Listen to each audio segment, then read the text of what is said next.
It's not anything to be ashamed of to say, well, it kind of looks like that structure's worked quite well for the entire duration of mankind, and so maybe we mess with it at our peril. You're hearing about family values from the childless and unmarried. Don't follow them. The women have to stop blaming men for their sense of malaise or misery. I didn't create you people to kill and torture and rape each other. I created you to be good to each other. I love the God who had a flood.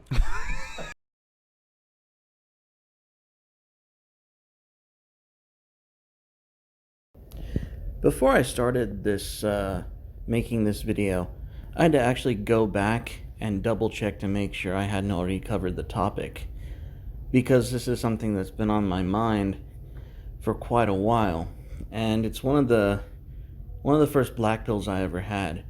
One of my friends, he's a muscular guy. He's really one of those dominant, assertive alpha males, and he said to me once, there are two kinds of people in the world. There are soldiers and there are generals. And I thought about that for a while, and I have to disagree. I have to disagree because as we look out to the world around us, even though there are people with assertive characteristics, there is a certain mentality that some of them lack that still blurs the lines in that sense. I believe that even though we have a world where there are soldiers and generals, where there are leaders and followers, there's a far deeper division between mankind, and even though that hierarchy exists, even throughout that hierarchy there are truly only two kinds of individuals. There are murderers and there are slaves. But hear me out, here's how the game is played. You have these two unsavory options before you. You have the murderer and you have the slave. The game here is, you're gonna have to pick the one you hate the most.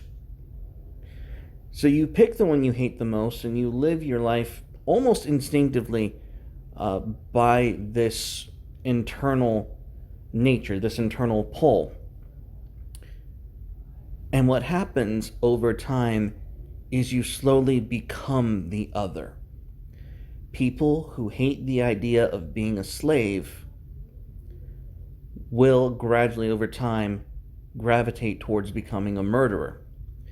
And vice versa. If you're someone who finds the concept and idea of taking a life to be absolutely morally reprehensible, you will slowly watch yourself become a slave. And that exists in every hierarchy in mankind. It exists in the top brass of our military. It exists in the top of our CEOs. It exists in corporations. It exists in clubs and in other close-knit, intimate male associations. Regardless of your position in leadership, the true differentiation of individuals is whether or not they ultimately become murderers or slaves. And that's my black pill. It's been a black pill that I've had to deal with for a couple of years now. And I just wanted to air it out and see what the rest of y'all thought about it. Because I have no problem accepting what I am on that paradigm. You can speculate which one it is on your own, but it's really interesting to me going back through scripture, particularly the Exodus.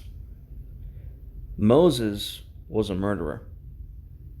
The people that God called to be leaders in his ideal image, and those that he chose to lead Israel, were in fact murderers. Those are the kinds of people that God prefers to work with and work through.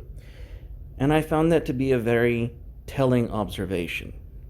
So, as always, leave your thoughts and comments below, and I'll see you on the other side.